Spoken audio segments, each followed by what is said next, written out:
Leverage is a show on TNT. It's the story of a group of high-tech thieves who are now working as modern-day Robin Hoods. The idea here is you push in, we go on the other side, we push towards the screen, we end on their face, ha, ha, ha, ha, ha, we got them. Dean brings a feature filmmaking approach to a long-form series, so he shoots these shows as if they're mini movies.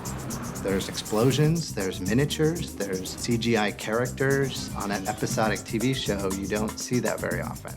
Max and Final Cut Studio are the backbone of our post facility. It's what really makes our digital workflow possible.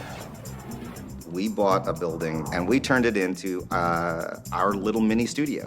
We have our production offices there, we have business affairs there, we have legal, but mostly what we have is a complete soup to nuts, tapeless workflow. And it's all because of this new Apple technology. What we're doing with Leverage has pretty much been a pioneer effort in terms of digital post. We do everything ourselves, from shooting it digitally Haley Mark. Set. to tapeless delivery. Here we go. Ready and. And action. We shoot on the Red One camera. That footage is stored as digital files. It never touches the tape. That drive is taken off the camera and taken to an ingest station on set, where the footage is offloaded as the raw red files. And then the hard drives come back to our offices where it's loaded onto the SAN. We work off of a storage area network. It's about 42 terabytes of space. By having a central brain, in essence, you have enormous efficiency. Each of the applications in Final Cut Studio has its own role to play in our workflow. We intentionally built our workflow around what each of those applications does. Final Cut Pro 7 is a pretty substantial rework of the application. I think the greatest thing about Final Cut is the ProRes codec, because this allows you to work in a format that is not only pristine and looks exactly like what you want your show to look like, but you can actually deliver this. What you see on the air comes right out of Final Cut. It's broadcast quality. It's beyond broadcast quality. It looks terrific. It's big, Monica. It's bigger than we thought. Some of our action sequences have upwards of 6 and 7 cameras.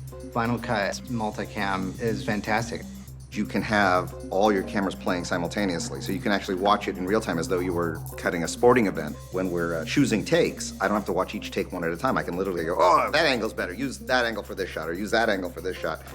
It's a fabulous tool. With Final Cut Pro 7, the thing that people will notice and relish immediately is the way it handles speed changes. Now it gives you the ability to ease in or ease out from a starting speed. One of the ways that we use it is we'll do like a bullet zoom where the camera tracks around a hallway. So taking something that's shot real time, speeding it up 100 to 1,000%. iChat Theater is fantastic. It essentially lets you on the fly be able to play out of your timeline straight into iChat. So I'm gonna run through some changes and some notes. Okay. The name of the game is instantaneous feedback. So the more quickly I can put cuts and changes in front of them, the better. Color is a real, proper color correction tool. In fact, we completely color our show in color. On my episodes, I like to completely color them myself.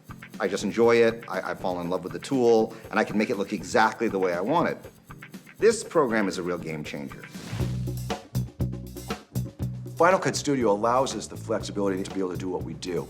We couldn't have done it without Final Cut, to be honest with you, because it just operates as like an open system and allows all these things to come together. Action. We've got this in a building in Hollywood that we've built out, and it's great. But you could have all of this in your living room. You could have all of this in the garage. The technology doesn't need the giant infrastructure anymore. And that's what we're gonna see now. We're gonna see taking digital technology and not just playing with it because it's digital, but using it to do things that we couldn't do on film before and to change the way we think about and approach filmmaking. And cut. Good, moving on.